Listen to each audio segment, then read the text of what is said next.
the contrast and the different colors, and I usually get what I want. But I'm kind of getting ahead of ourselves. But oh, by the way, if this is easier to look at here. A little better. Oh, it's gone. Who is that? I don't know. I just searched model and I just popped up. That's excellent. Oh man! I'm gonna have to use that sometime. So apparently we are live. I shared it publicly as soon as I started the broadcast. So you can go to my stream and you can see the link there and you can share it right from there if you guys want to share it. We can go ahead and kick off and get started on some of these questions. I don't know if we'll have anybody else join us or not. It doesn't look like Dean's going to be able to make it, which is unfortunate. So let's just do introductions. My name's Alistair Nickel. I'm a shooter here in Charleston, South Carolina. I run a website, coastalinsight.com, which is a fine art landscape website. I dabble in all kinds of other photography as well. Tonight we're going to be talking about the meteor shower this weekend and astrophotography and how best to capture the light of the stars and not capture the light pollution from all of our cities and everything else. With us we have a couple of guests tonight. Chuck, I hope that you're able to get your video working again. I'm hitting all the buttons here and nothing's happening, but I'm listening, and remember, I warned you I don't have a lot to bring to this table. That's okay. Listen a lot. Why don't you go ahead and introduce yourself and what you do and what you do in the area as well. Okay, I'm Chuck Boyd. I'm retired from the local newspaper. I've been retired about 9 years. I started a local photography group. We have 350 members now in Charleston. We get about 25 to 30 each month for a meeting, and the highlight is usually the show and tell.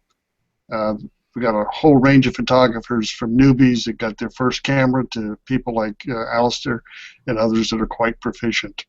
It's a good group to run with. Thanks for including me. Thanks, Chuck. Just to let you know, did you find the button in the top right? It should look right next to the microphone button. It should be a video looking button, and it should have, if you click that, it should turn on and off your camera.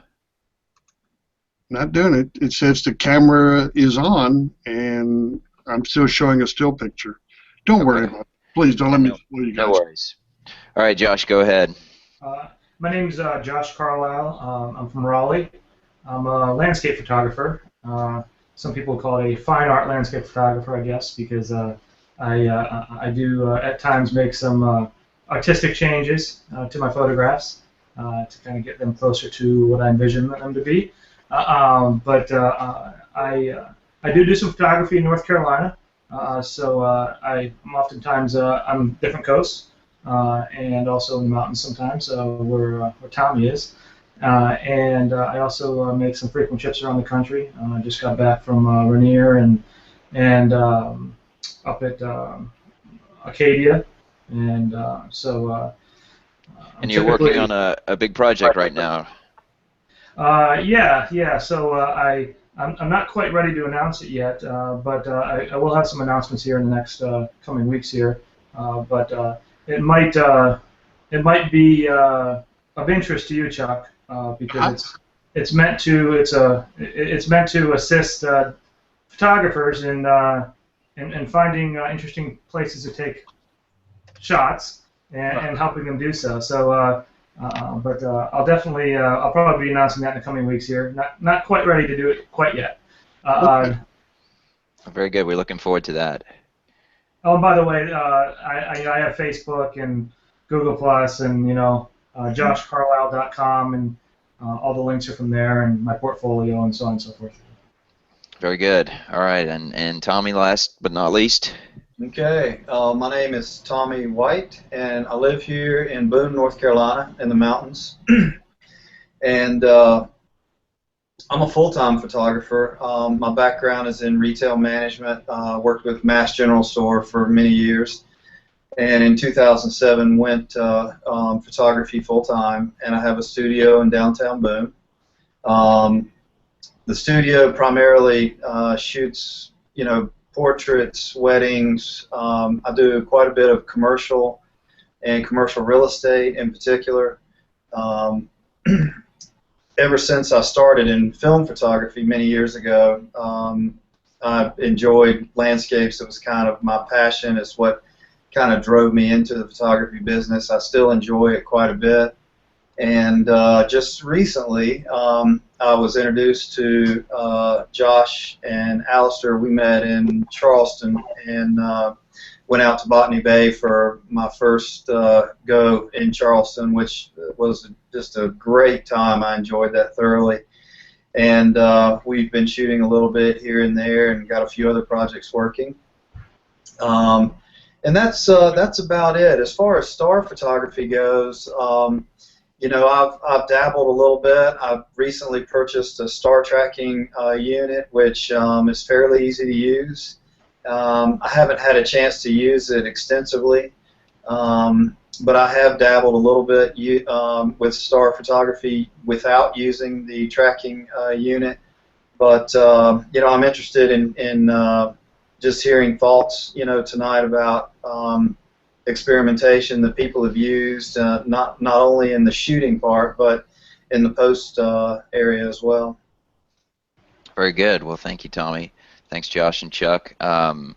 Let's get started right into it. We're gonna just work through some questions, and then we'll address them and just pretty much open general discussion. Feel free to answer anything you want to answer, or talk to any topic. It looks like we just dropped Chuck. Maybe he'll jump back in. The first thing I guess we need to talk about is that star tracker, Tommy.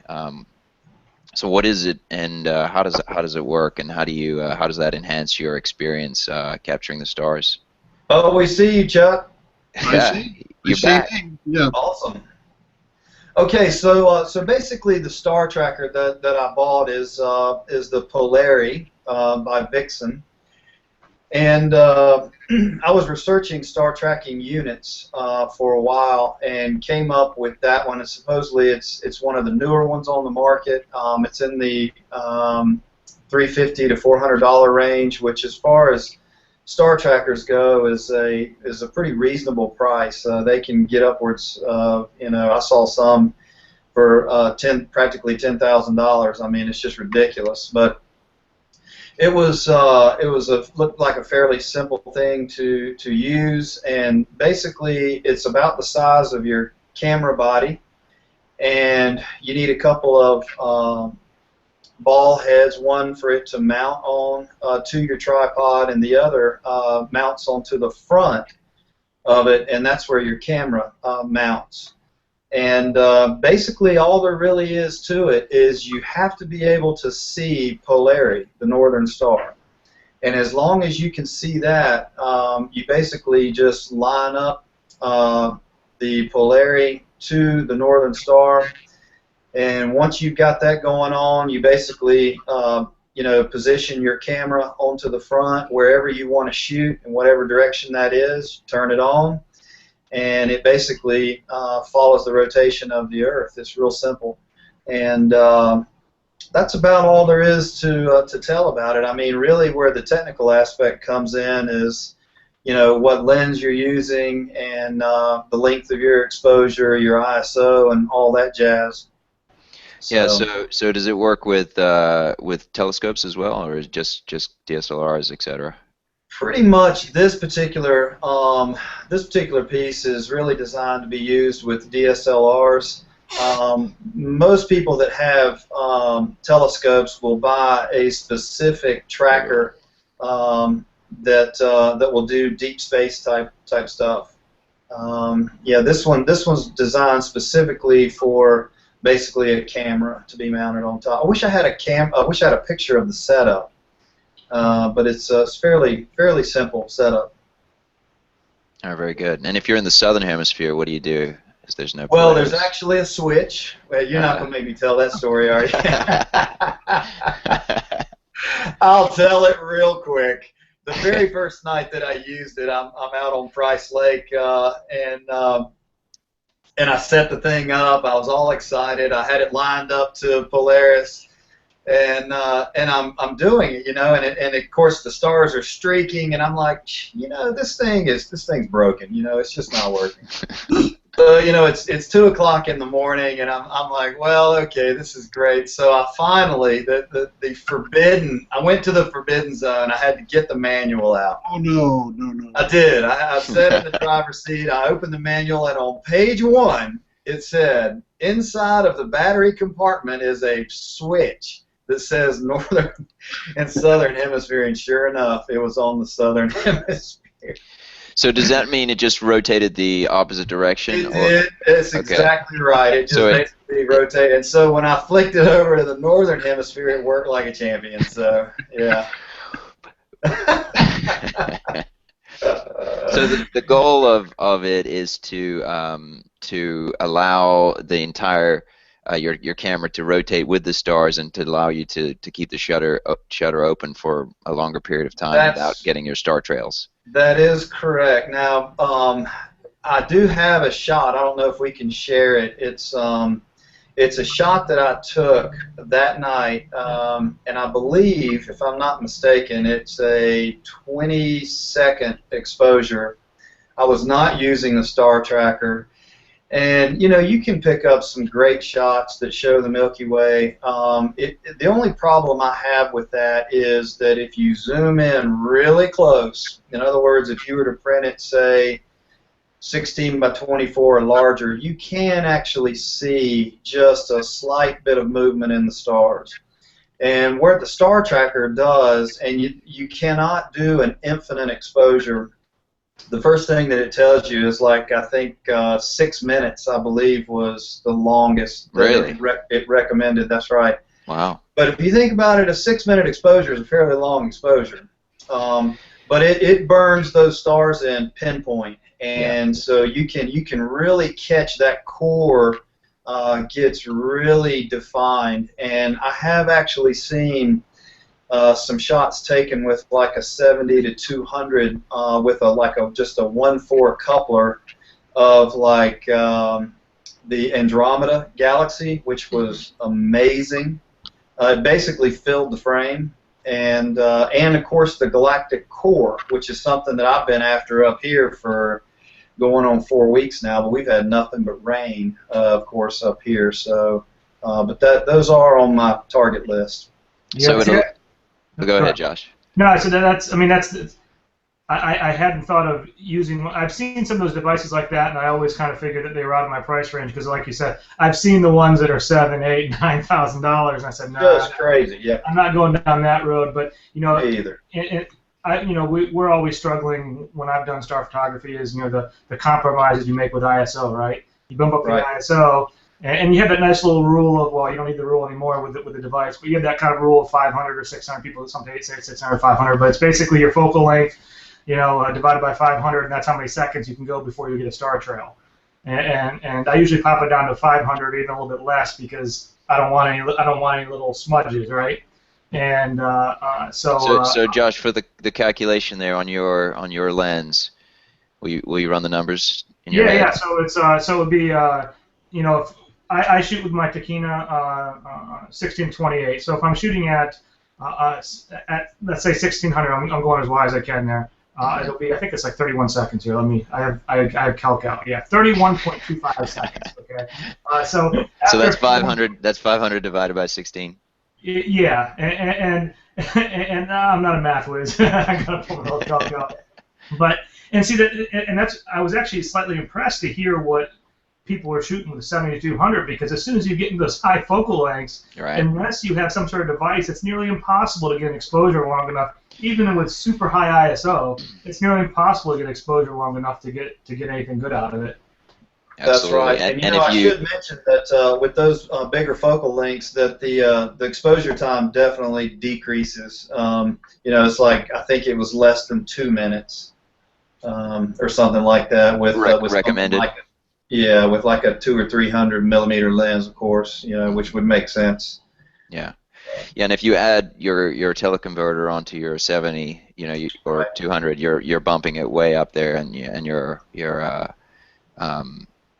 aperture's gone down. So Right. That just seems like I'm looking at the website right now. It's actually vixenoptics.com, and it's and I'm looking at the mount. They have a little picture of it, on a tripod and everything, and some of the specs on it. But that looks like a really reasonable price because I mean a lot of photographers, they struggle with it because they don't have that lens, right? They don't have, they may pick up like a cheap Rokina or whatever I pronounce that, or a Samyang. But because it's the 14 millimeter 2.8, because you kind of want something really wide, but with that little $300 device, you actually have some options now with other lenses. That's right, and it is it's substantial. Like the pictures of it don't look as substantial as it really is. It's probably as much, the weight of it is as much or slightly more than a pro DSLR body. So it'll take a pounding. Is that what you're saying? Yes, it will. And for anybody of interest, my name's Josh Carlisle. I just put it on my Amazon gift list. He's working the crowd. So that's good stuff. I've also seen quite a lot of Josh. You were mentioning some other lens types. I've seen a lot of 1.4 or 1.8 primes being used in a panorama style to capture the Milky Way and things like that. Now there's obviously some issues with doing that. Lining them up being one of them, because lining up stars is pretty tricky, even to this amazing software that we have these days. But have you guys tried any of that stuff? Have you tried the 50 or anything like that, Tommy? I have not. The only lens that I have shot with is that 17 and 35. And go ahead. No, I was saying 17 to 35. Yeah, that's the only one that I shot with. That if we ever get a clear night again, some lenses that I want to use are my 10-5 fisheye. Mm-hmm. And I definitely want to use my 50. That is a tack sharp lens that I've got, and if I can get things dialed in now that I'm in the correct hemisphere, I would like to try the 70. I would like to try the 70 to 200. And just kind of experiment. But I think you've really got to have your settings dialed in when you. So for me, I'll just give my basic settings. When I get out there and I see something that I like, I'll frame up my scene, and I'll pretty much go to 2.8, as wide as I can go, which for me is 17, and around 1600 ISO, and that's where I'll start, and then I'll go up or down from there. Do you guys start somewhere like that as well, or is it I usually is different? Starting, I have the 16, so I'm a little bit one what is that, millimeter wider. Yeah, but I start at 2.8. I usually start, just because based on experience, I usually start with my ISO a little bit higher, around 2000, just because I found that most of my shots that are keepers are usually in the above 2000 range. Mm-hmm. I have shot a little bit lower ISO when I was doing some renting some primes. Mm-hmm. I rented this is back in my Canon days. I forget, they have a 14 millimeter prime. Is that right? I don't know if anybody here ever shot Canon, but it was I think it was a 1.4, I think. But it allowed me to have a 14 1.4. It was an old one. Wow. Or maybe, is it a 1.4 or 1?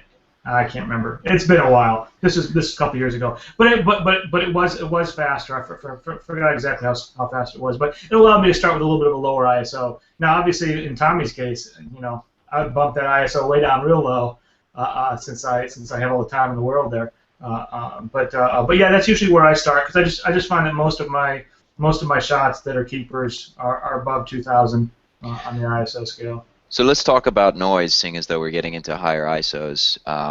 What you guys use any special software to get rid of noise, or what are you doing for the noise? Just Lightroom. Just now. Lightroom. Yeah, I do have Nick's package, but I recently got that when they dropped the price down. not too long ago, but I haven't used that for denoising yet. But yeah, I just mess around with those luminosity scales, and it does a fairly good job. And then I'll do the rest of the post processing. Sometimes a little more cleanup in Lightroom, but I try to do I'm sorry, in Photoshop, but I'll try to do as much as I can in Lightroom first. Okay, very good. Yeah, I mean, I'm similar. Tommy, do you have anything on that front, or is it pretty much the same? You know, I always use the in-camera noise reduction when I'm doing long exposures like that, and I guess that it uses that dark image thing. But I do a preliminary in Lightroom because I use Lightroom 5, and I think their noise reduction is really good. It's very solid. Beyond that, if I need to use one towards the back end, I try not to do a huge noise reduction at once. Just for me personally, I have found that gradual steps seem to work better for me. But I use Imaginomic Noiseware, seems to be a good one, and also have the Nick. But I haven't used the Nick a whole lot. Everybody says it's really good, but I just don't have any experience there. I used the Noiseware from Imaginomic on my portraits, and I've been very happy with it. Alistair, have you used any of the in-camera? I've heard both sides of, oh, don't use in-camera, use in-camera. The only difference I've noticed is I get a few of the red burn pixels. Hot pixels, yeah. Hot pixels occasionally. But I haven't really noticed much of a difference in the D800 between turning on and off. So I am super lazy, and I cannot be bothered to wait another 30 seconds or whatever it takes for it to run another. Yeah, we get into like 3 to 6 minute exposures. I'll be exiting that. That's right. That's right. So I've never turned that on. I couldn't be bothered with it. But then you do have to go clean it all up. And Josh, you're right. I was surprised. I have the D800, and the hot pixels in that I thought would be pretty good. And it's just as bad as every other camera I've ever used. Yeah, I was just processing that recent one that we shot last weekend, and I probably had 15, 20 of them on there. And some of my shots are at extremely cold temperatures, and I thought that would be, that would help out the sensor heating up issues, but it doesn't seem to make any difference. It's bad all the way around. Huh. Yeah, that's the Photoshop cleanup fun. Yeah, it's not so bad as long as they're hot pink, right? And it's pretty easy to find them, but it's the ones that are blue on blue tones that it's kind of more tricky. Hey, do you guys have any experience as far as like how many I guess we'll call it, say, 20 to 30 second exposures you can do before things start getting wacky as far as hot pixels and things like that go? I don't have any experience with that. Josh, do you? No, I mean, I think, and I hadn't really thought of that aspect of, if you're doing star photography for an hour and just doing lots of long exposures.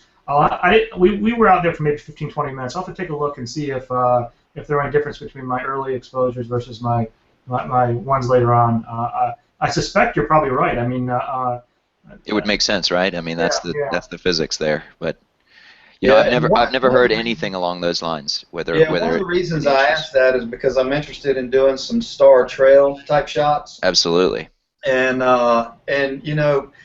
I'll be honest, I like the longer exposures where the stars aren't cut and, pasted in there, through stacking or whatnot. Mm-hmm. And I would prefer to do, longer streaks. And I just didn't know before getting into all of that if, I mean, you're talking about some really long exposures now.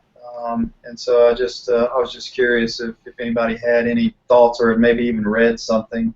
So I've got a couple things on that, but Chuck had something first. I just wanted to mention that I'm a newcomer to plugins, and I've been very happy with Topaz, and I bought their denoise. Yeah.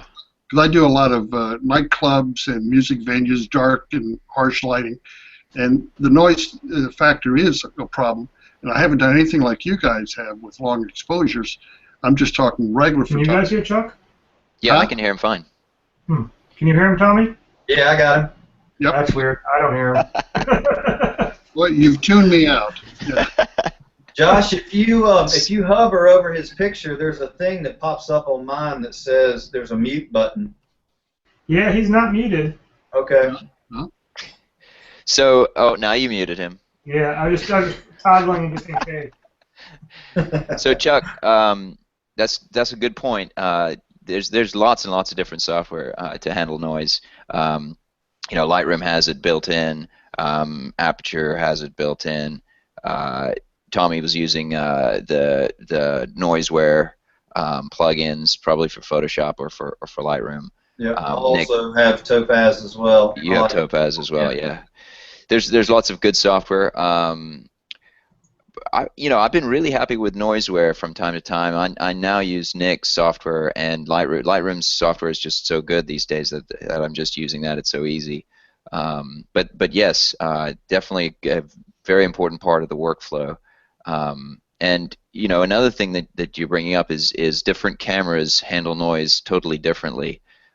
So some of the cameras, like I think one of the cameras you have, is once you get into higher ISOs, you pick up that noise very quickly. So it's very it's very important part to get rid of that stuff. Yeah, you'll have more of a noise issue on crop sensors typically than you will on the full frame sensors. Also keep in mind that if you're on a crop sensor, the rule of 500 is different. The calculation is actually slightly different because you're on a crop sensor versus a full frame. So if you're using one of those rules charts you have out there, make sure you're looking at the rules for the crop sensor if you have one. So Josh, don't you just convert your crop to full frame? So if it's 1.5, you convert that up to full frame and then divide it? Yeah, I mean, I never shoot in crop, but and I never shoot in DX mode. But yeah, it's I think I have a little. I'll see if I can post a URL. I think I have one around here. It's a little chart. But it's worth mentioning. A lot of photographers have a little arsenal of phone apps when they're out and about. And I forgot which one I use. But I have one that has a little chart on it, along with some other photography apps I have. So sometimes take a look if you have a smartphone, Android, iPhone, whatever it may be. There's very likely a little helper app in there. You can just kind of, on the fly, put in your focal length and your camera type and so on and so forth, and it'll tell you. That because I just really want to make sure that there's any little trails. Hey, if you don't mind, Josh, I'd really appreciate if you found that utility, because I don't have a good one. I'm kind of interested. Let me. Looks like my son stole my phone, which means he's watching TV in bed. I'll hunt it down. If there's all right, no worries. Do a Google search for it, or yeah. I know that you use one called Star Walk, and I've heard really good things about that. Yeah, I mean, I use this iPad app too that I'll use. I think I showed it to you the other night. It's where is it on here? Yeah, Star Walk, and I don't know if you can see this at all, but it's looks like loading up, and it even has theme music. Whoa. Nice. But how much extra is it for the theme music? But it's one of those real-time views. But you can not only can you find like space stations, things like that. It looks like the Death Star is right here. I don't know what that is. But, actually, looks like a cool Death Star there. But this is what I use to find the Milky Way as well. And the Milky Way is down that direction right now. but yeah, I use this a good bit. And there's an iPhone version, and there's you have what is it? Google Sky has one. Is it Google Sky? Is that what it's called? Yeah. It doesn't quite have some of the features, but it all works pretty good. But I'll see if I can hunt down the Android one I have while you're talking. Okay, great.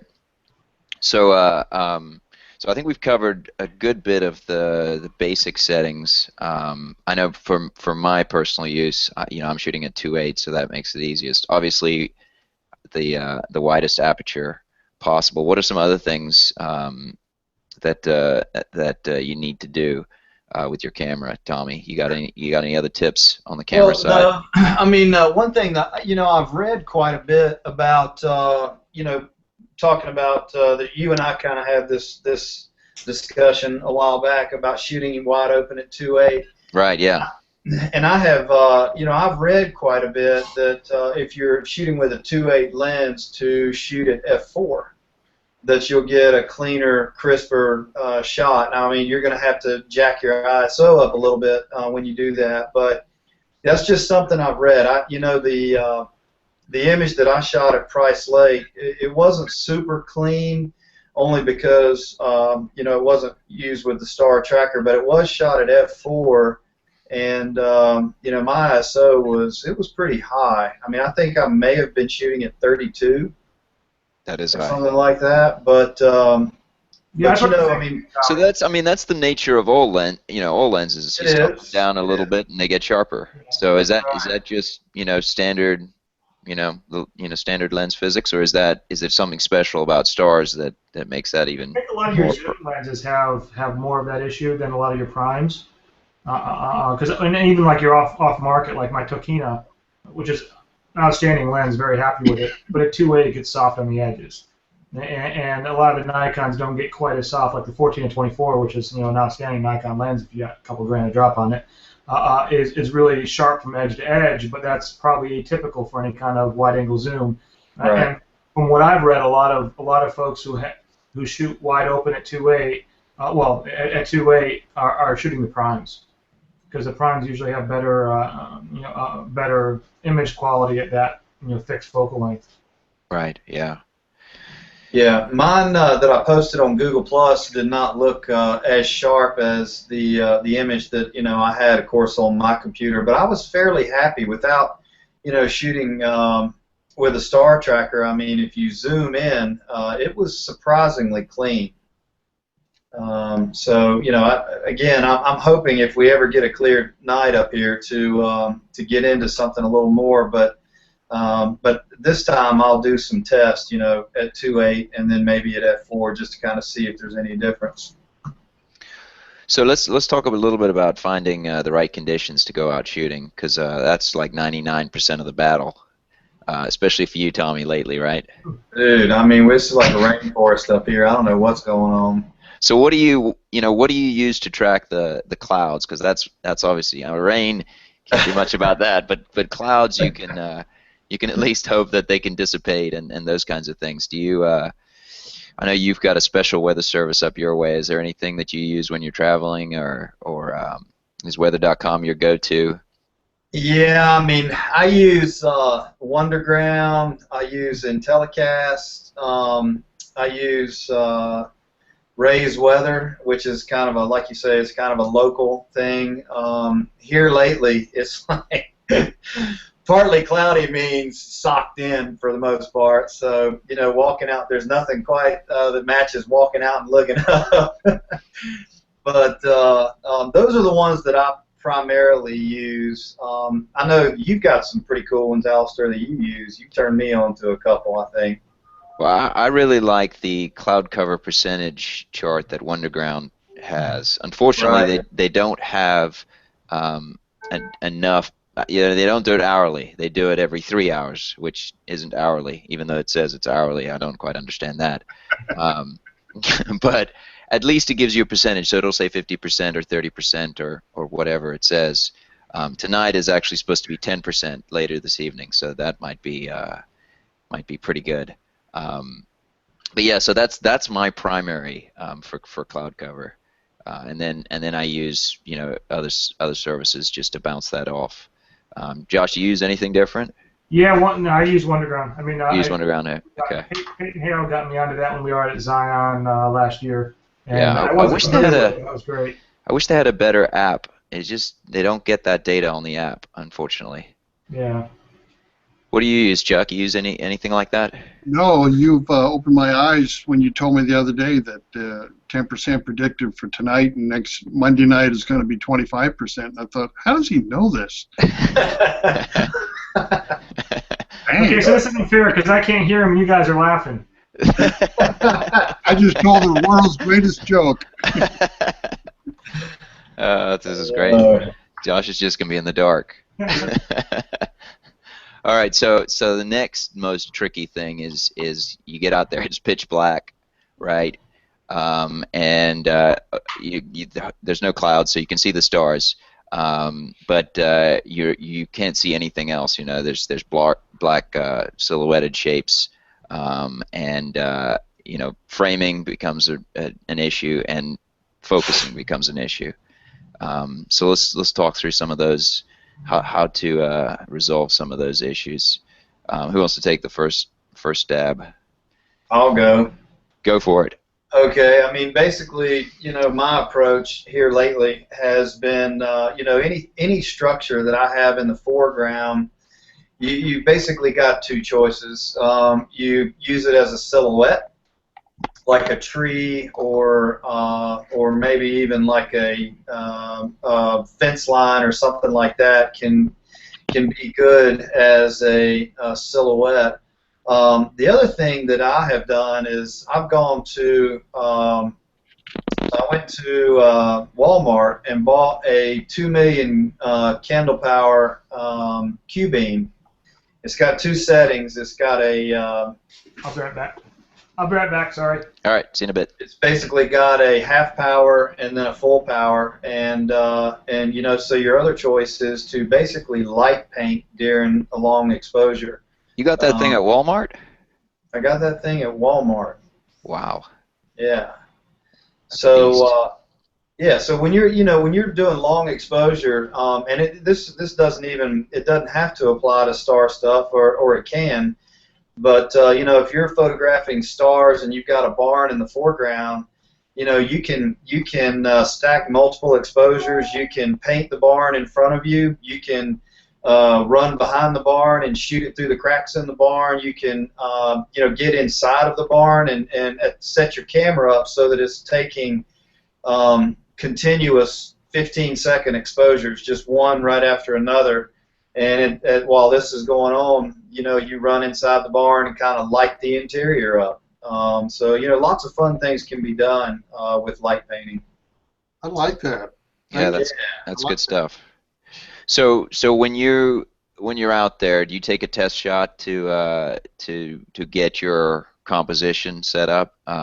I do, and you also have to take some test exposures before you know, whether, and a lot of it depends on what ISO you're using and the length of your exposure, how long you're going to be able to light paint in each image. You're going to have to know whether it's going to take one streak across, or whether you're going to have to fire several little bursts at your tree, or and you can paint like some foreground, you know, in front of the barn, like it's reflecting off the barn onto the ground.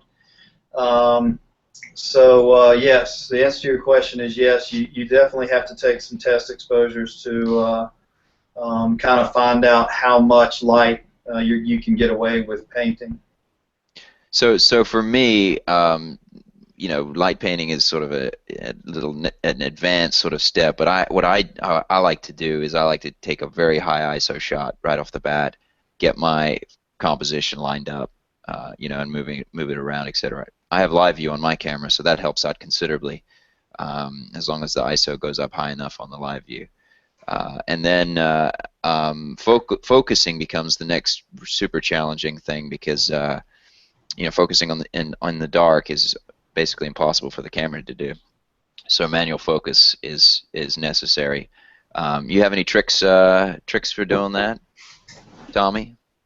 Basically, like you said, live view, and typically what I do is I'll pick the brightest star, and I'll just zoom until that thing is like right dead center of my screen, and then just manually focus until the haze kind of, you know, minimizes. And typically that's as good as it's going to get. So if you don't have live view on your camera, what can you do? I mean, what options do you have? Well, that certainly makes things a little more difficult. You know, really about the best thing that you can do is look through your viewfinder and zoom in as much as you can, and you know, try to focus that way on your brightest star. The other thing that you can do is on a bright day, you know, set your camera up on a tripod, and on Nikon lenses, you know, turning it all the way to infinity does not necessarily mean you're going to focus to infinity. So one thing to do in the light is to try to find where on your lens is infinity. And so just kind of make a mental note that, you know, I'm all the way to the right and then back just a little bit. And if worst comes to worst, you know, you just try to hit that as close as you possibly can. The third way is to take some test shots and then zoom in to see if you're in focus or not, and then try to keep adjusting until you get it. Yeah, one of the worst things to do is to be out of focus, not know it, and take all your shots out of focus, and then come back and yeah. I'd like to say that's never happened to me. Not in this hemisphere. Is that better or worse than not in this hemisphere? than forgetting to put the warning that you don't have the camera. So no, Josh, on the Canon lenses, you shot Canon in the past. It's the same thing, right? The same, not quite all the way to infinity. Yeah. Infinity is a good concept to have a little infinity marker. Some of the lenses, like my Tahina, actually have the little infinity symbol on there. But I found it's never actually that. It's usually back a little bit. Right. So on most of my lenses, I just know where infinity really is. And it's like I said, you know, sometimes I won't even use like I'll set up for live view a little bit, but even that, it gets a little bit difficult at times. So a lot of times I actually, even though I do have live view, I'll do test shots. I'll bump up my ISO to something crazy high, even though I know I'll never use that shot. I'll bump it up to something crazy high, get everything, make sure it's framed in, because the other annoying thing is that it's hard to look at the corners even in those high ISO shots, and I usually zoom in the corners, and because you might have like this picturesque rocky outcropping, and you're cutting off some key part of it that you can't really tell you are until you do your post-processing. So I just bump up my ISO to some crazy high, like 128, like 12,800 or something, and it's crazy messy, but you can see what's framed in, and then I just lock in my tripod and fire away. So the heavier the tripod, the better in situations like this, right? Yeah, I was going to mention that a little bit earlier. Is the stable tripod, obviously, especially for stuff Tommy's doing with the longer exposure, but 6-minute exposure and stuff. But some of the tripods are nice. Like I don't have this, but some of the tripods actually have a little hook. If they have a center, the center leg, I think is that what you call it, the center leg. But some of them have a little hook, and you can actually stabilize it by putting some hanging your camera bag or something on it. Yeah, or sandbags on the bottom work too. Yeah, so that's one issue with the longer exposures. If a little bit of wind or something bumps your tripod or whatever, an animal, a bird, another photographer, anything, and you're 40 minutes into your exposure, and at the 41st minute somebody bumps it, it's all gone. So that's a key advantage to shooting, a series of 30-second or 25-second or whatever second exposures, and then blending them together. So that's the route I prefer. Not that I've done a whole bunch of those, but that's the route I would be using personally. Have you guys stacked any of those images together before? Done any star stacks or anything like that?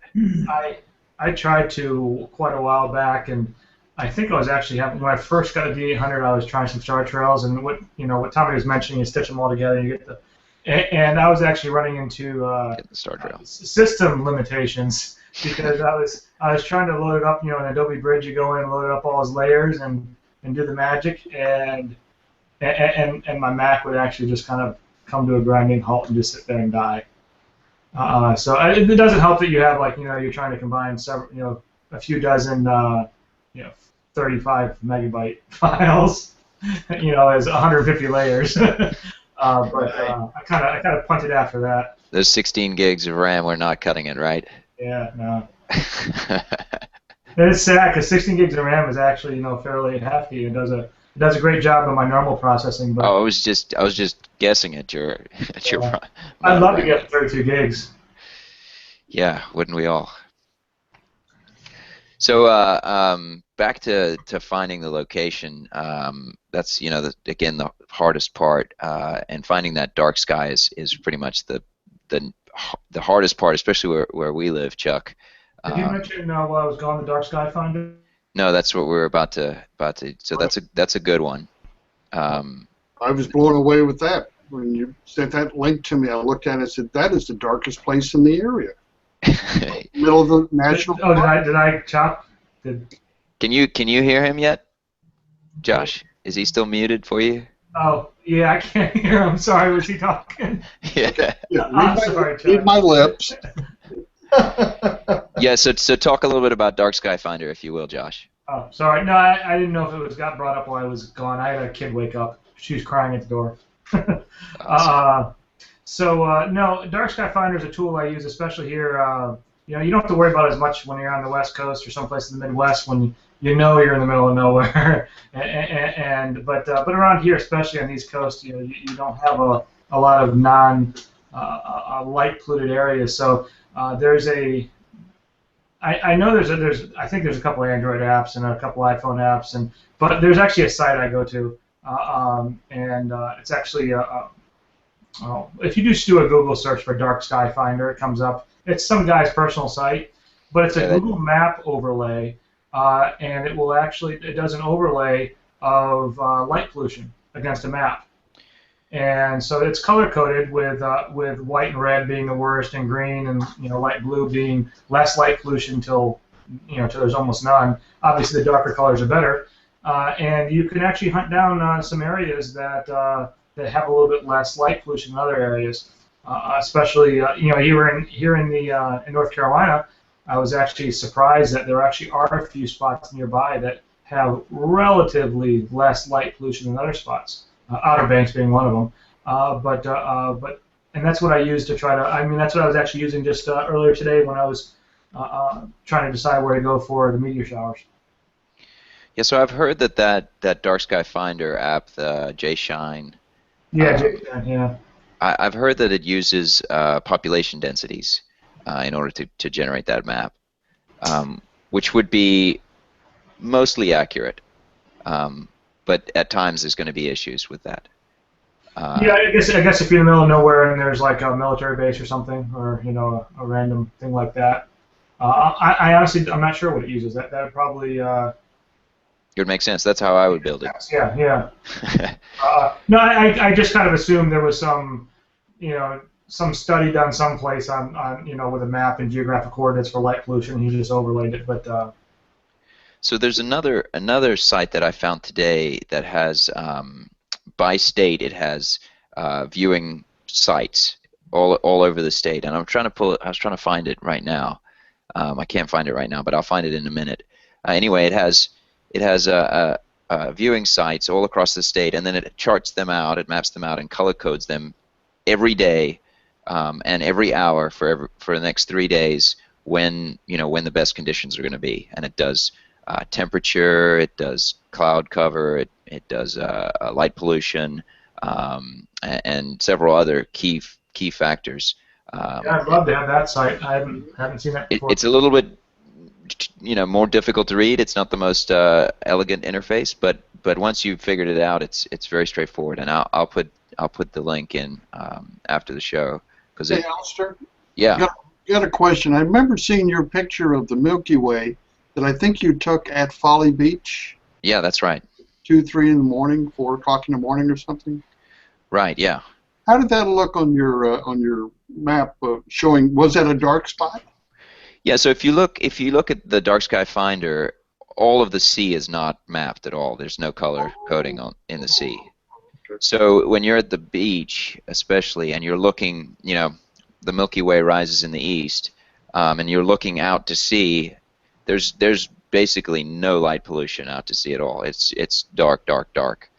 You will get some light pollution from behind you from the city, but in certain locations like the end of Folly Beach, it's really pretty good down that way. That night I had some light pollution from the construction crews that were working on rebuilding the county park there. Nourishing, yeah.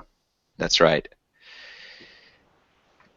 Yeah, so that was shooting out to sea is excellent. Now, will that work for us for the meteor shower? No, the problem with the meteor shower, well, I mean, it would work. The meteors are going to be all over the sky, but they basically originate from the Perseids constellation, and I think that's how you pronounce that. I do. So, and that is in the northern section of the Milky Way, and it actually rises right after the Milky Way rises, I believe. I'll have to look at a map to make sure, but basically all the meteors originate from that location and will shoot out, all over the sky, and so it's probably best for us to be viewing north, towards the north, at least the northern half of the sky.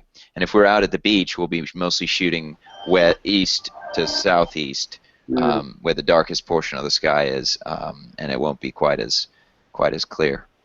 So I suggested we go up to the Francis Marion National Park, where there's nothing up there at all, Okay.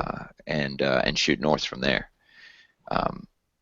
So we can see how that'll go. I interrupted your agenda. Pardon me. Oh, no worries. I don't really have an agenda. I just have some talking points. I'll add something real quick to that. Yeah, go for Is depending on the amount of the light pollution that you've got, you can actually work that to your benefit. And again, I wish I could bring that shot up, but if you've got it there, you can hit the screen share button.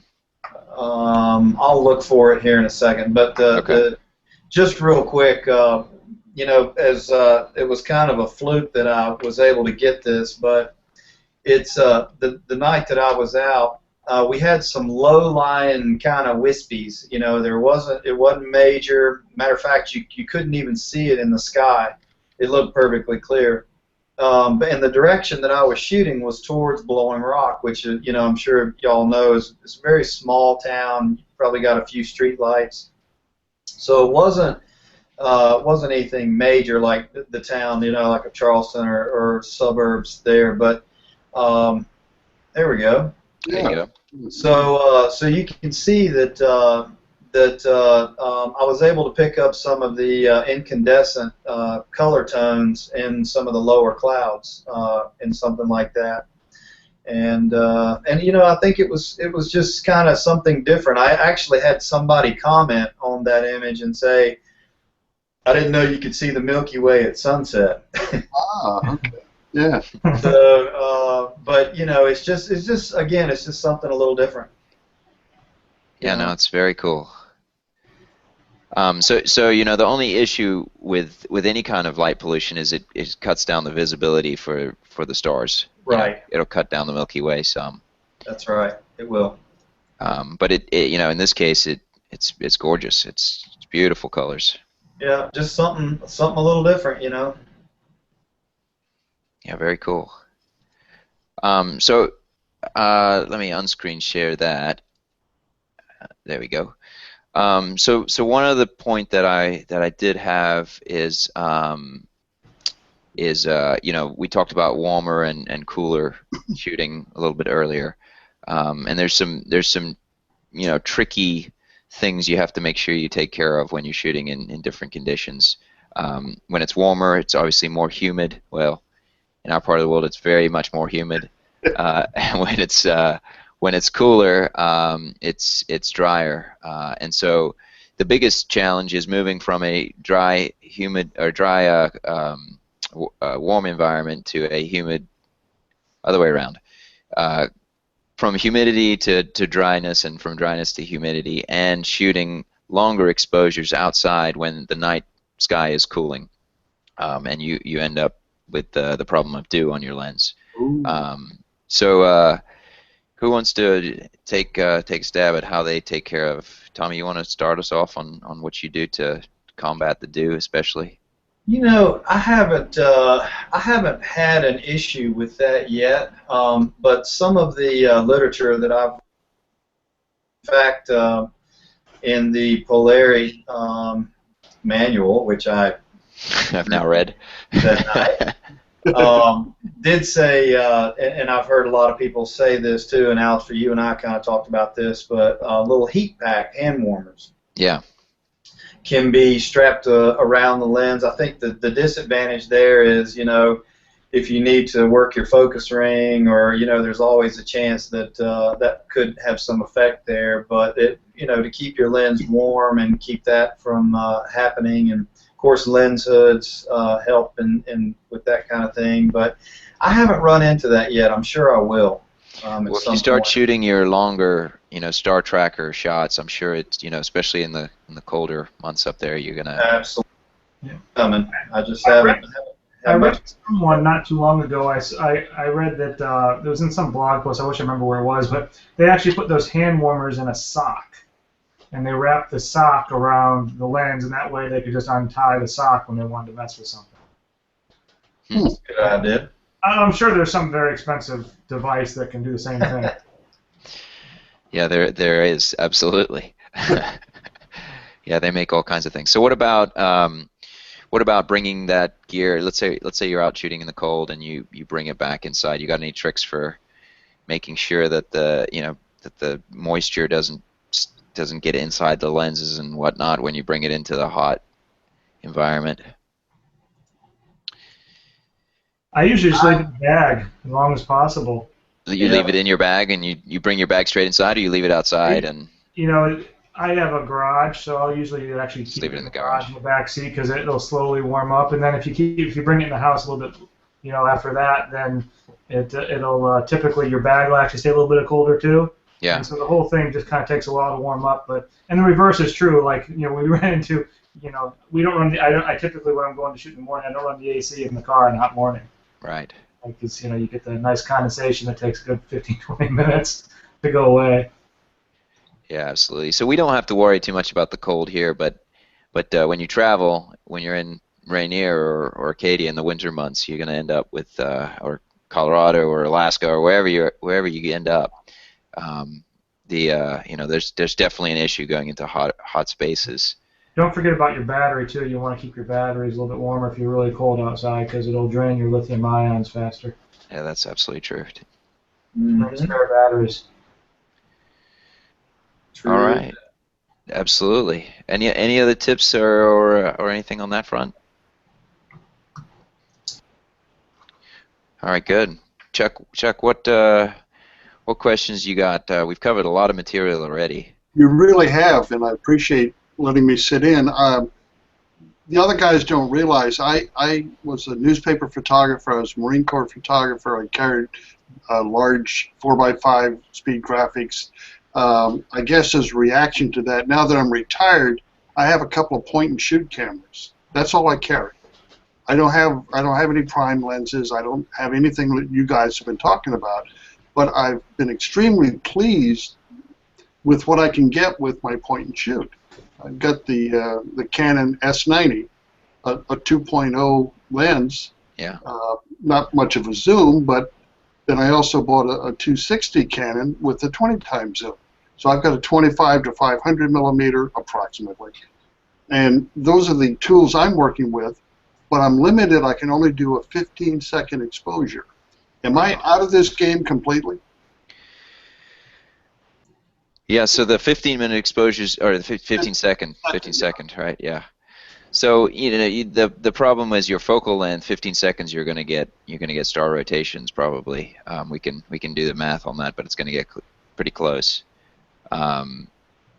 You're gonna end up, the only way to do it is to bump the ISO way up, and you're gonna end up with a good bit of noise in your shots. And then, you know, it's gonna come down to how good does the camera handle the noise, and how good are you at getting rid of it in post, or how good's the software in getting rid of it. And any other thoughts, guys, on that? What was his question? Oh yeah, sorry, Josh. I can't hear anything. That is so weird. I wonder why it's doing I can hear everybody else, just not him. So he's got 2-point-and-shoot cameras. The Canon S90, which is 20, what was it, 28? That's a 28 millimeter, yes. 28 millimeter at the widest. That's the 35 millimeter equivalent. Right. And the 260, the zoom lens is a 25 millimeter. Right, 25 millimeters. But it's a 3.5. But it's a 3.5. Yes. So I think you'll be able to get some stuff for sure.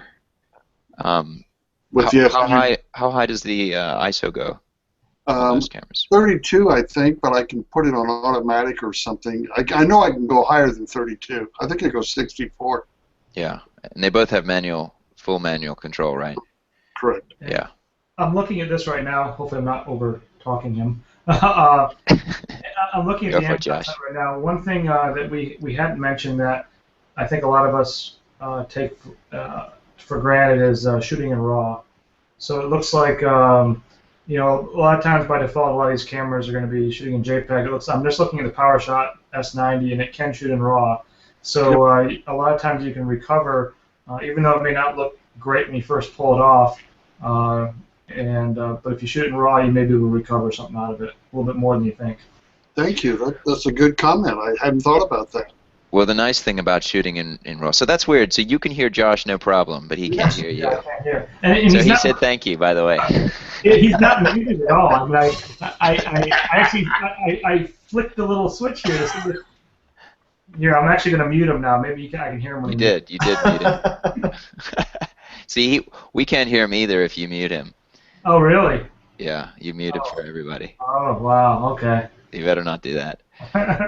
And I'll tell you something. Something else, Chuck, is you know, that wouldn't stop me at all. You know, because part of it is learning how to actually do it. You know, I mean, yes, it's going to take some work, and you may not get an image that you can blow up and put on the wall, but you can certainly go out in the backyard and you can practice honing your skills in doing such a thing. For example, focusing, finding a focal point, that's a huge issue. You know, that is something that you don't think is going to be that big of an issue until you get out there in the dark. And it's an issue. So, you know, to practice doing something like that, and then just do some long exposures at some different ISO ratings, and, you know, just open your lens up all the way. And, you know, I can tell you what will most likely happen is what happens to all of us is the bug will actually bite you. You know, it's going to get you. And you get just close enough that you're like, oh, okay. But where I was going with that is that, you know, you can rent camera bodies and you can rent camera lenses for not that much. And so, you know, if you get to the point where you feel like you've got it dialed in, you know, for not really that much, you could rent a camera body that would allow you to use an ISO range that would certainly be suitable to get star photography, and a lens that would also match that. And you know, by this time, you'll have your spots picked out. You know, maybe shoot with somebody like Alistair and have some spots picked out that when you do your rental, you'll know exactly where to go, exactly what functions and what ISOs to use, and then you'll have everything dialed in, and you'll get some wall mounts at that point. And you know, I would certainly go out and give it a stab. Absolutely. Well, I tell you, for something like this meteor shower that we're about to witness, you don't even need to go out and shoot. You can just go out and watch it, because it's going to be fantastic. Absolutely. Shooting it is fun, and you know, trying to capture it is also part of the fun. But it'll be a show for sure. You know, Allison, you reminded me that years ago I took my kids out. We laid out on a blanket and watched the meteor shower, and I learned you can't say "look at that," because it's gone. That's right. Yeah, it's pretty fast. You just got to look at a region of the sky and then just watch them go. So, yeah, I think you know, 15 seconds. It's going to be, you know, it's going to be close. And sorry, I'm getting a lot of feedback. You'll have to play with that ISO quite a bit. Well, it sounds like my parameters are going to be 2.0, 15 seconds, and then play with the ISO, make that the variable. Yeah. Let me check the 500 about 28, right? 17 seconds. So 15 will be perfect. Excellent. Okay, I'm encouraged. Thank you. All right, very good. Okay, so Tommy, let's talk about favorite places to go. If you want to give just one place that you really would like to go shoot night stars. I'm trying to understand. Anybody else got this crazy echo? No, I've got pretty good audio actually, except for John. I've got massive sound on here. Oh yeah, I'm getting an echo now. Yeah, It's terrible. Somebody's got their speakers too close to the microphone. Here we'll mute. Did that work? Nope. Let's try this one. Did that work? Nope. Did this work? Yes. Okay, so it's Chuck. Chuck, it's your microphone. It's too close to the speakers. Okay, or your speakers are turned too high.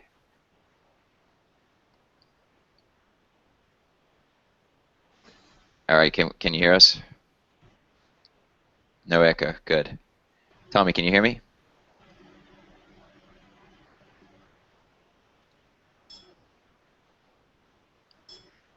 Can you hear me, Tommy? Over. I can't hear him. Josh, can you hear me? I can hear you. Can you hear me? Yeah, I can hear you. Okay, because I'm still showing on the Google Hangout UI as being muted. It still says you are muted? It does. My goodness. Chuck is muted for me. I just muted him. Now I unmuted him. It still says he's muted. okay. Now he's unmuted. Okay, good. But you're back to being echo. I'm the echo guy, huh? Okay. Yeah. All right, let's see if Tommy comes back this time. Tommy, you back? Nope.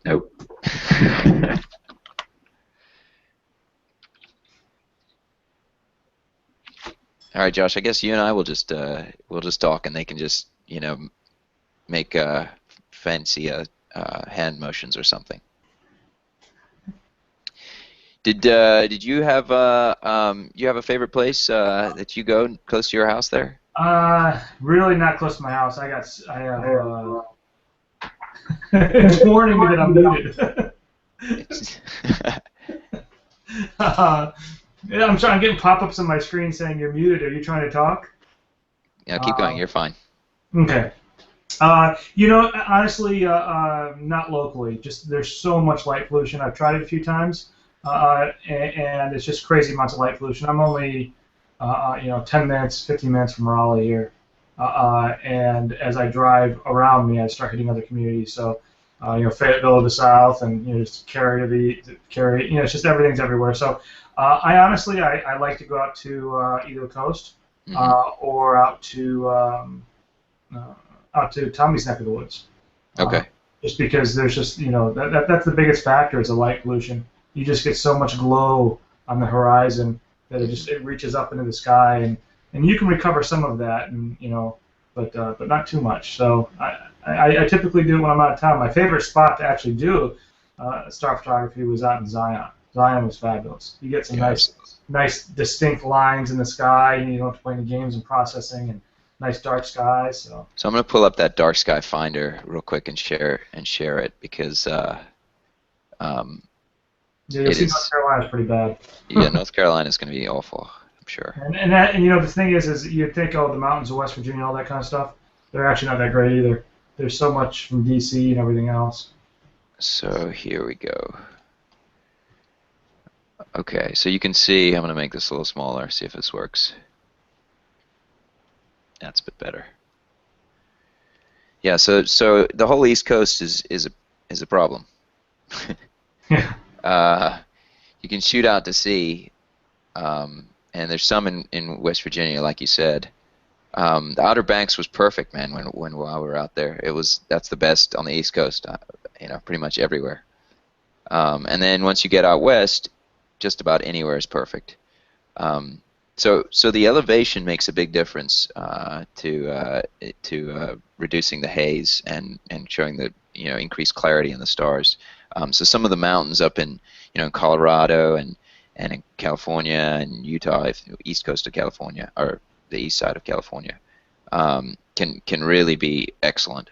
And I had a great time when I was out there shooting there and just watching the stars. Let's see if we can get Tommy back. Tommy, you back? No, he's not even trying to say anything. Maybe he muted himself. How about now? There we go. Yeah. Sweet. Okay. All right, Tommy, what you got? You got a favorite location that you like to go? I know you've got a bunch up there. Yeah, I mean, there's a couple that I'm after, and I have been after for quite some time. But I want some with Grandfather Mountain in the background. One problem that we have here is that even though we don't have, there's the mountain towns are fairly small, but one thing that we do have is these unbelievable street lights. I mean, they're just unreal, and I mean, to do a long exposure with these things is it's just not even doable. So when you're shooting from up high, you see a lot of these street lamps, I guess is what they are, but they're super bright. So some of the newer stuff that I'm looking to do is actually down where you're actually looking up towards like a mountain like Grandfather or Rich Mountain or something like that, as opposed to looking down to where you see the long-range views, because you get so much light pollution, because we can see basically all the way to Charlotte from up here when you're doing that type of thing. So here in the mountains, that's something that I've been attempting to do. We just haven't had the weather to do it yet. Yeah, very good. Chuck, are you, let's see if we can hear you. I think so. No? Hold on. Okay, what about now? We can't hear you. I can't tell if it says I mute him both times I click it. Try now. Oh, I heard you for a second. There we go. Okay, are we both clicking the buttons? Is that what's going wrong? Yeah, that must be it. Okay, can you hear me now? Is it better? No echo? No, well, it's echo for us, but when you talk, there's no echo. Oh. Of course, Josh can't hear me anyway, so. So where's the best place you've seen stars, or where would you like to shoot the most? You're asking me. Yes, yeah. Oh, I'm totally out of this conversation. I've gone out for a night of light shooting, night lights, and I learned that a flashlight is amazing when you're doing a long exposure. But as far as the rest of the conversation, I'll just listen. Go ahead and mute me so I don't screw up your sound. Well, I think we'll try to find some places around here. The beach is pretty good. And I prefer getting out to the mountains and getting some elevation in order to get close to the stars, right? So that's my goal when I go out shooting. Colorado was excellent. I know that Alaska, I've been in Alaska, and that was just incredible. There's basically no light pollution once you get outside of the cities there. So I didn't know if you guys had any images that you wanted to share. Josh, did you have anything prepared for that? Yeah, I mean, I can show the most recent one that we just took from last weekend that turned out fairly well. Yeah, go for it. So if you let me, I've never shared anything through Google. You just hit the share button, and then you find the don't do full screen. Just find the application window that you want to share. And Tommy, if you want to get prepared with something, it can be your own or somebody else's that you really like. Okay, how does it tell you? Okay, so I hit the screen share on the left-hand side, right? Sorry, I got yes. Yeah, hit the screen share on the left-hand side. Hmm. And then you find the window that you've got your what you want to share. I think because I'm listed as muted, it's not letting me. It won't let you screen share. Do you want, Yeah, it's not letting me. you want to share that image from today? I'll pull it up real quick. Post processing, just so if you want to pull it up. Yeah, I can pull it up. You don't have the pre-shot, but No, I don't.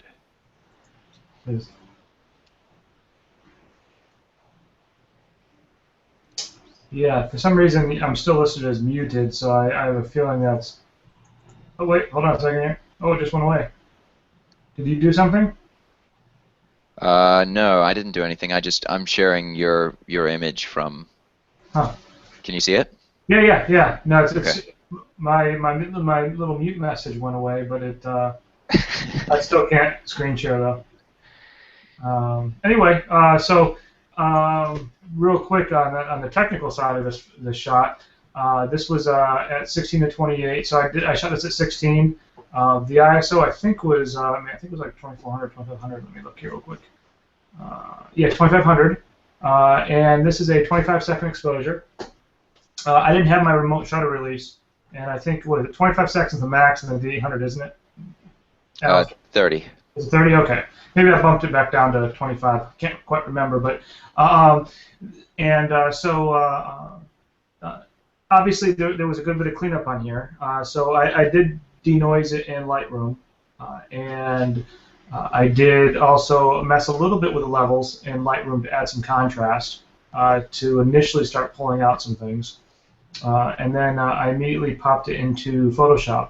And typically what my processing is on these guys, I have done luminosity masks at times with this, but on this particular shot I actually kind of fell back on how I previously processed photos, and it's basically a lot of masking and levels. And so what I'll do is the first thing is I take the foreground out, because a lot of times when you're playing with sliders and everything, you want the sky to be adjusted separately in the foreground. And so I immediately masked out the foreground, and I did a little cleanup in there. I think there's a little helicopter at low level. I had some interesting little lights that I didn't notice at first. I had to clean out.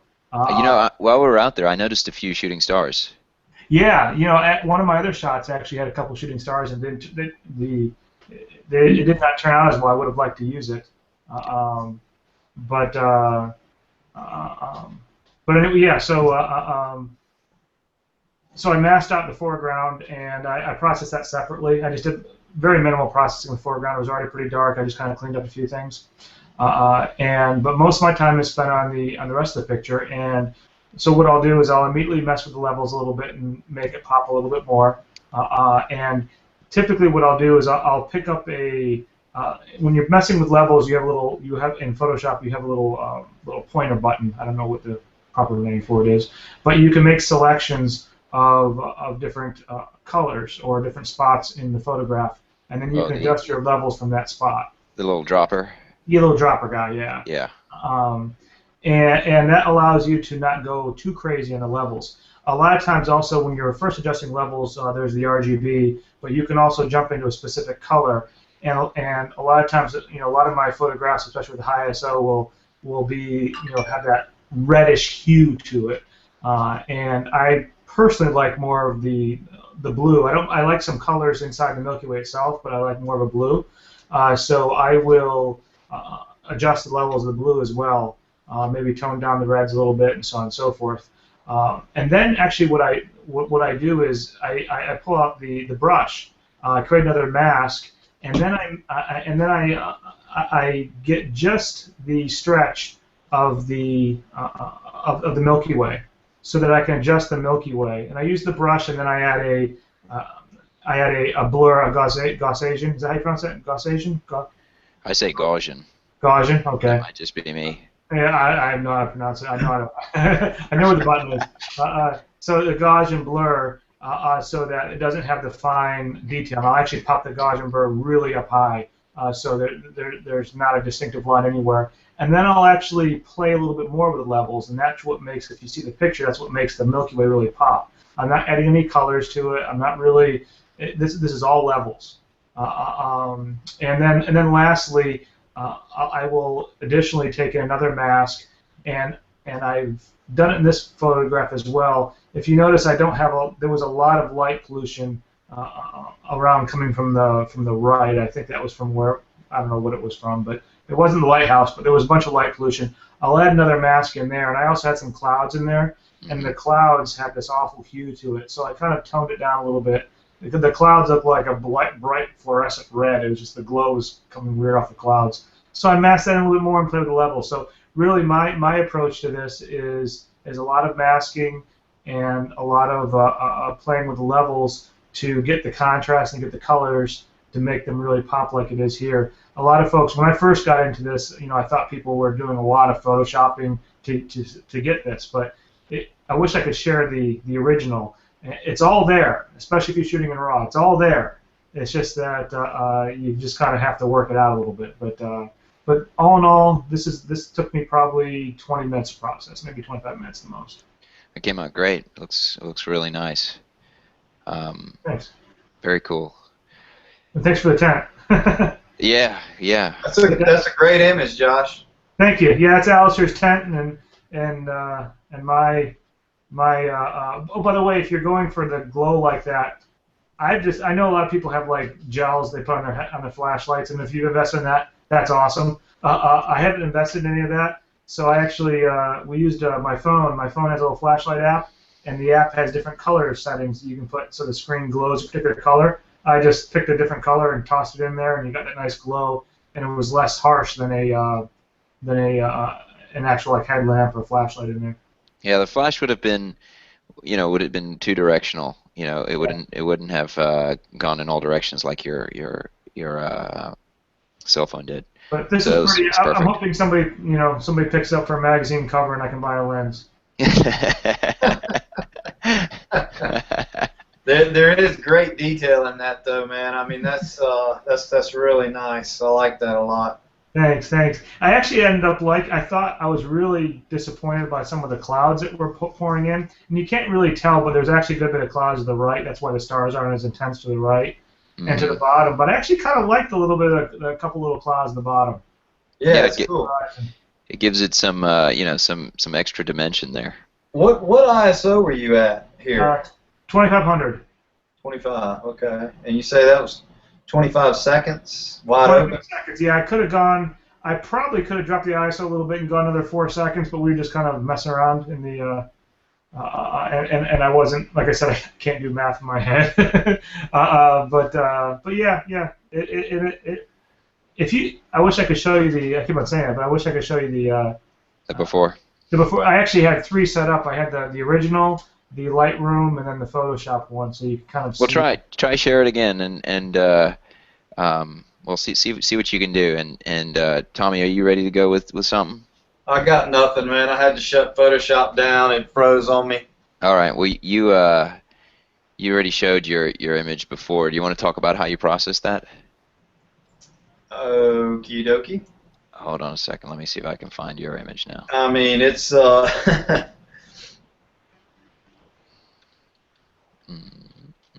it's pretty simple, on that. It's I did basically the same thing Josh did. It's I didn't get quite the clarity that he did simply because of the light pollution there. But the approach that I took to, like in the original image in Lightroom, you could not see the Milky Way. Matter of fact, when I got back, I was like, I wasn't able to catch it. But using levels and just very subtle, like layer after layer of levels, and then I also used luminosity and kind of painted along that area, masking, like Josh was saying. I was able to retrieve enough detail to give a hint of the Milky Way back there, and you know, I think that's really as good as that image is going to get. You know, unless you've got a dark sky, I don't think you're going to find the kind of detail that Josh was able to find, which I think that was just incredible. I mean, that was beautiful. But that really works though, man. I love that glow from the horizon blending into the sky, man. It's just, I think it's a fabulous shot. Yeah, well, I appreciate it. I think the only reason that glow in the sky works is because it had water right under it. I think if it would have been all dark down low, I agree with that. Yeah, I don't think it would have worked as well. But the fact that there was a lake to kind of pick that reflection up, I think it works a little better. If it would have been a darker foreground, I would have preferred something more like what you got, you know, where the impact of the Milky Way was just really intense. Two totally different approaches. Yeah. No, it's beautiful. It's kind of funny. Though. I've got a guy that's texted me that's wishing he could be part of this, but he doesn't have a webcam. But he's watching what we're doing, and he's texting me the whole time. Well, tell him if he has any questions to text you, and we'll try to answer them. Cool. Did you want to share anything else, Josh?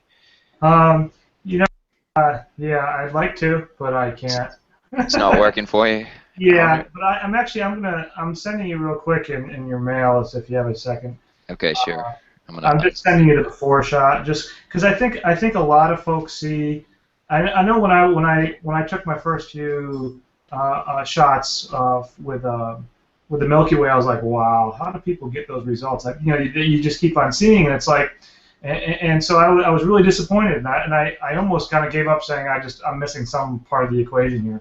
Well, the part of the equation here that I was missing was a lot of those shots, including mine that you just saw a minute ago, and that you see online, that you see, you know, on 500px, they're all processed. Nobody gets those shots like that out of you know just out of camera. Now obviously, you know, shooting raw, and you know, but you have to recover. You have to work kind of recover that, and that's why here. And I just sent to you. It's an export. It's only 3 megs, so hopefully you'll get it. You sent it an email? Yeah, I just sent you an email. Oh my goodness! All right. I didn't know how to. I can't get anything. It's still sending. It's going to take a second to send out. Can I actually attach it in chat? You can't screen share. Just try screen share again.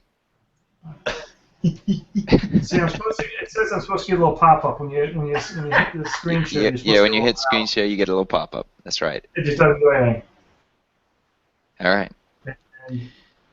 Very well. And post it to your Google Plus, and then I'll pull it off. Just share it privately with me or whatever, and then I'll pull it up. Okay, I'll do that. That'll be a lot faster than Gmail or email in general. Okay, yeah, so Chuck wanted me to share the Folly Beach shot that I took, and I'm gonna actually show a before and after of that if I can find it all. I'm gonna do the after first. Let's see if I can find it. That would be good.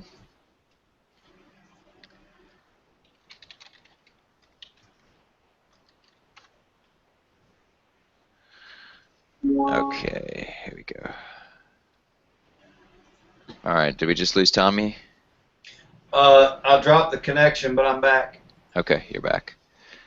All right, very good. Okay, so I'm going to screen share this shot. So this is my shot of the Milky Way over Folly Beach, over the water, and it was captured at like 3 a.m. somewhere around there, 3:30. Now the lights of downtown Charleston are not far from Folly Beach. You guys are probably aware of how close this is. It's very close, and the detail that you can pick out over the water is just incredible. Now there's some light pollution happening here on the right side of the image, over here, and that's from construction that's going on at the park that they're rebuilding. It got washed away with of the storms that came through here.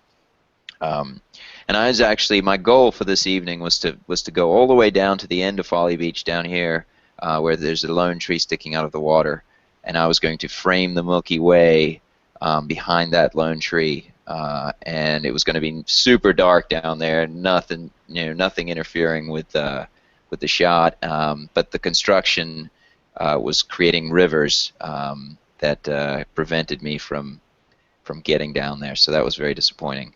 And I'm gonna, Chuck, I think I've unmuted you. Have I unmuted you now? No, I haven't.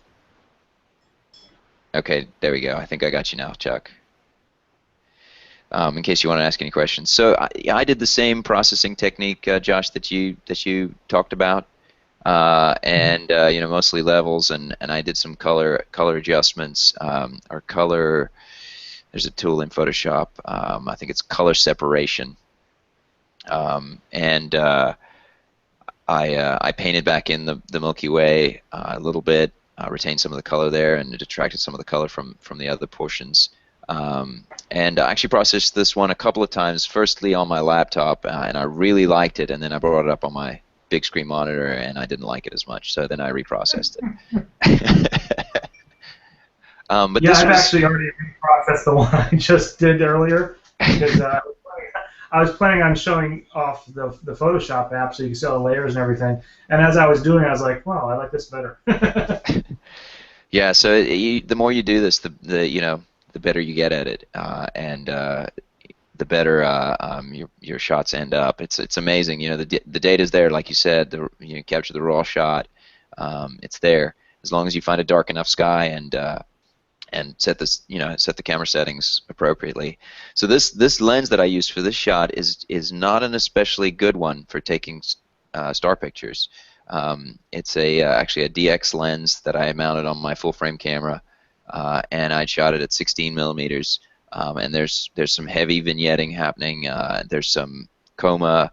There's some chromatic aberrations. There's a lot of issues, and yet the image still came out great, and I really like it. I especially like the movement in the water here. It's hard to see on this monitor, but I really like the overall image. Yeah, the coma or comma, however you say that. I love the colors and that you pulled out for the. Yeah, it's awesome. And even Joel, my texting friend, says he really likes that. Well, thanks, Joel. I appreciate that. Yeah, he's. I don't think Josh can hear you, Tommy. No, I'm sorry. I I don't can't think hear so, but that's all right. What is that? Josh can't hear anybody. He's in I his can hear own. myself. He's in his own phone booth. Oh, by the way, I posted that the before shot. Okay, I will go and find Oh it. yeah, bring that up. Yeah, I'm sorry, Tommy. I was probably talking over you. Oh, that's all right. That's all right. I can hear you though. Can you not hear me? Can you guys hear me? I hear you, Tommy. Okay, all right. So I'm just going to share one more here of a shot Can you that I. bring up Josh's original? Hold on a second. I'm going to share this one first, and then Okay. and then I'll bring that one up. So this was another shot with that same lens, but this time on a DX body. This was out in Colorado at a lake at about 12,000 feet of elevation in the fall. You can just see some aspen color on some of the trees here, some fall color, and this is actually the moon right here, illuminating the lake, and you can see all the stars out here. So for this shot, we just finished camping and had our campfire and all that going on. There's actually some campers in some of these areas over here, and I just set up here right next to the lake and decided to take a longer exposure and see if I could get some reflections of the stars in the lake. And I really like the peaceful sort of nature of this. It's not especially a star shot, but I just I really like it. It's astrophotography still, so it's kind of one of my favorites. It's got a calming sort of sense to it. So anyway, that's those. So now let's share yours, Josh. Let me go find it. It's under your page, I shared it with you. I guess. Okay. I guess that would. I'm not sure how that works. Got it. All right.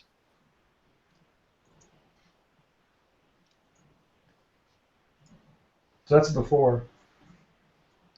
Wow.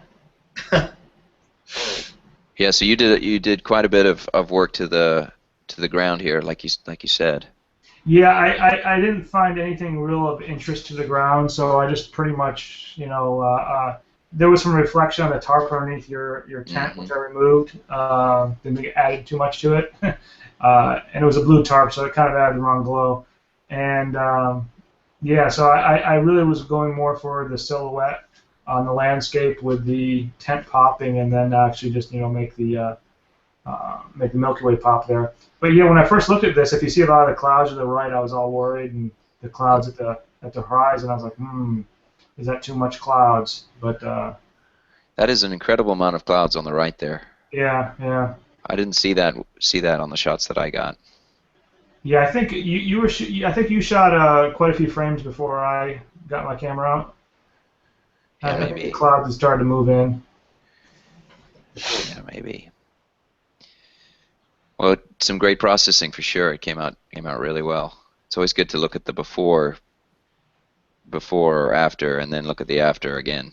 That's really spectacular. The amount of it's just like the reason I wanted to really show the before and after, because I think it can be discouraging for folks that are new to star photography, that they see these end results and then they see what's in camera and they give up, because I know I did the first couple of times because I was just really not happy with the results. But it's really the post-processing on these kind of shots that really that pull out that detail and make the picture what it is.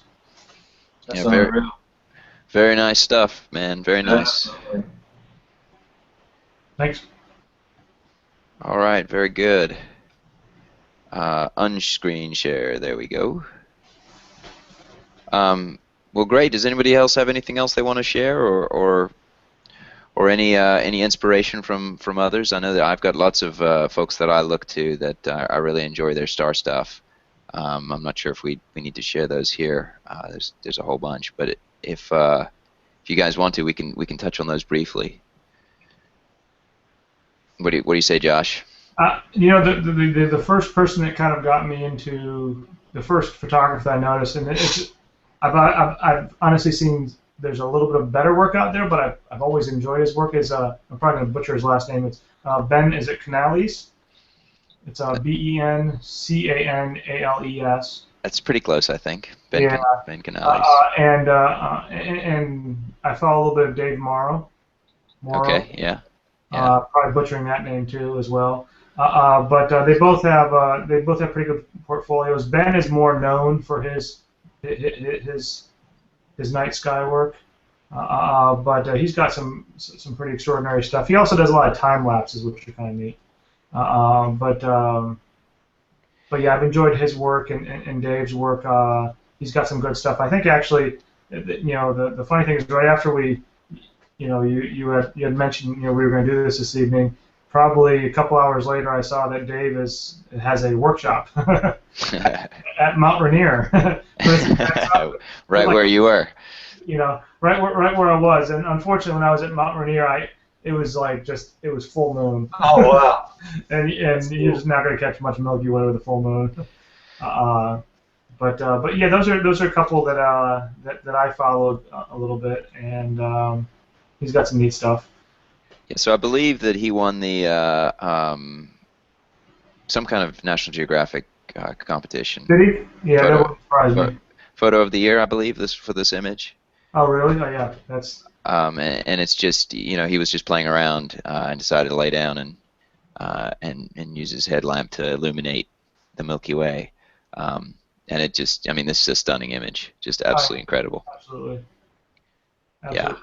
Yeah. Every time I think, honestly, when I think of a tent shot, this is the one I think of. You see them all over the place. It's very very common, but. Yeah, he's got some great work. I've seen some of his stuff in the last little bit, where he's been shooting his Land Rover. Yeah, his Land Rover shots. Yeah. Let me show you these. These are incredible with the star trails in in the reflection in the. Nice. Isn't that just incredible? Yeah. Now, was he actually shooting? I saw when he was posting. Was he actually doing some promos for Land Rover, or was this just kind of a happenstance thing? I'm not sure. He should be if he's not. Yeah. I mean, That's you know, just marketing that's the Land just Rover. crazy. Yeah, I mean this is an incredible shot right here. Man. And here's another one with the inside all illuminated. And you know, you don't realize how much work goes into getting, you know, to pulling the shot off with the illumination inside, and you know, and the lights on the front being perfectly exposed. I mean, that's really challenging. And then, you know, and then picking up the stars in the background, just great stuff. Absolutely beautiful. So you mentioned another name as well, Dave Morrow. Dave Morrow, yeah. Dave Morrow has some. He has a really nice one over Rainier. Like this, it's just like this huge shot of the Milky Way over Rainier. So I'll find that image real quick. But yeah, like I said, he actually 2 or 3 hours after this, he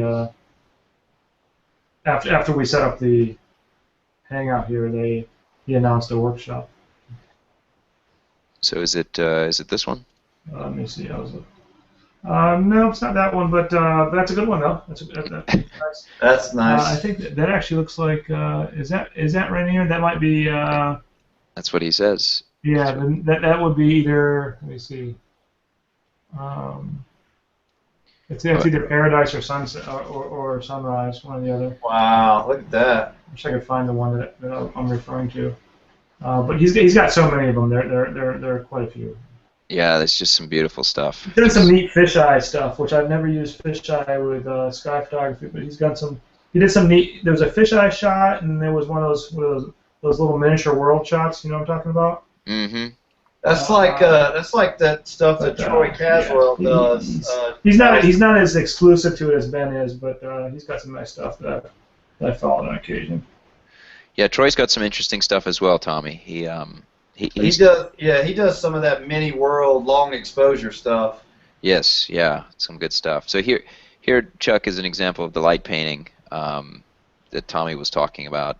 This is not as well. It is obvious, but it's not as detailed as what Tommy was talking about, running around inside a barn and all that kind of thing. Let me unmute you. Can you unmute yourself? Yeah, I think so. Okay. Yeah. Wow, Yeah. this is so bad. I hear the echo. I'm hearing it now. Joel says he was like a big man. Does that help any? Yeah, that's no. I turned the volume down on my speakers. So actually, Josh, this shot right here is was the inspiration for me to go out to Folly Beach and shoot over the water out there. That's nice. I just love these shots over the beach, and one of these he's got a really sweet reflection in the tide, which would be tricky because you can't, when you're out there, you can't see this, you can't see the water, right? You can just hear it basically. They got a few meters. Oh, yeah, he's just got some incredible stuff. that's crazy. Who is this? This is Dave Morrow. This I didn't recognize that one. Look at that. I hadn't seen that one. Yeah, look at all these. I can't tell if they're shooting stars or satellites or what they are, but they're incredible.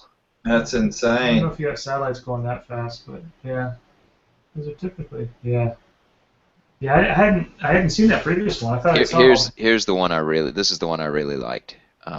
Alistair, can you go back to that one when you get a chance? This one? Back. One more back. No, you just had it. Hmm? Right there. Yeah. That might be some light painting involved there. I don't know. Yeah, I agree. Let's Yeah, see. it could be. It's hard to say. Yeah, I would think so. I mean, look how was behind him. It would do the same thing. Yeah, I would think definitely light painting. Of some type. Because it's not. I mean, it's not evenly illuminated. That's right. It's not. So it's probably. Yeah. It's and probably, if he had a moon out that night, he wouldn't have gotten the Milky Way looking like that. No. Joel wants a Big Mac. That sounds good. By the way, Joel commented on both. Yeah, I'm hoping with the meteor shower coming up here that I can get a little bit of some meteors in with the Milky Way shot. We'll see, or at least a sliver of the Milky Way. Yeah, that would be, you know, the issue with the meteors is it's it's in the northern sort of area, and the Milky Way, the best portion of the Milky Way is in the southern section, which is what we shot the other night, Josh, right? So yeah. So that's the best portion for the most stars and the most color. But you can still get good stuff in the northern section. Well, I think if you point it towards not counting the Milky Way, but if you point it towards the star, what was it, Perseus. Perseus, is that how you pronounce it? Perseus? I'm horrible. Perseus. Yeah. Perseus works for me. If you point towards the Perseus and you get a nice long exposure, you can actually get the whole effect, that cone effect, like they're all kind of coming out at you. Yeah. So the one of the images that I saw, and Chuck, you and I looked at this one today or yesterday, which was just stunning. Do you remember who shot that, Chuck? Are you still on mute? You don't remember? I posted it somewhere. Where did I post it to? I believe I posted it to Facebook. Let's take a look. I'll find it here and share it with you guys. Here it is.